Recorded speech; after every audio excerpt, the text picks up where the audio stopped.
Pagsibol Village, ito sa Katmunto. Pag nakita niyo po itong dalawang purple house, landmark na to na malapit na kayo doon sa pinaka-site na magiging community ng Pagsibol Village.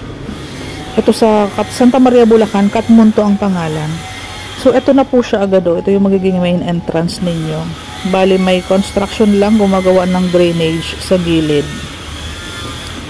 Ang good news dyan, di ba po sa previous video ko, pinakita ko malapit lang talaga sa kalsada. So nasa highway lang siya, ito na siya oh. Bali for clearing pa itong harapan kasi may mga tambak pa po yan eh. Anyways, for filing pa naman po, nag-aayos pa yan ang loob ng community. Pero tanaw mo na yung mga gawa na ang bahay. Ayun, may mga pintura na constructed na po itong community. Kaya RFO na to this year. So ayan, dadaanan nyo po yan. Alam nyo ng Pagsibol Village itong location na to.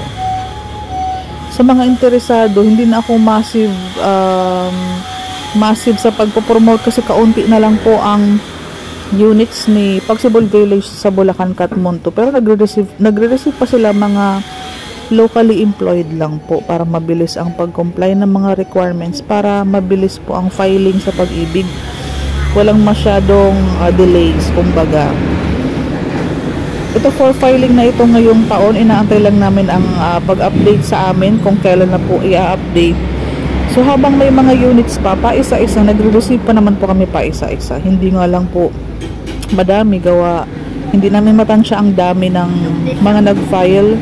Sakto lang po. Sa mga interesado, basta po complete na ang mga requirements, pwede naman po kayo makapag-avail. Saturday and Sunday open po ang aming office dito po. Ang aming office is malapit sa location, sa phase 2. Yung isa ding location na nasa highway lang din po ang location. So ang turnover ni Katmunto is mga sliding windows na po. Ito na yung pinaka-improved na latest model. Mga sliding windows na din.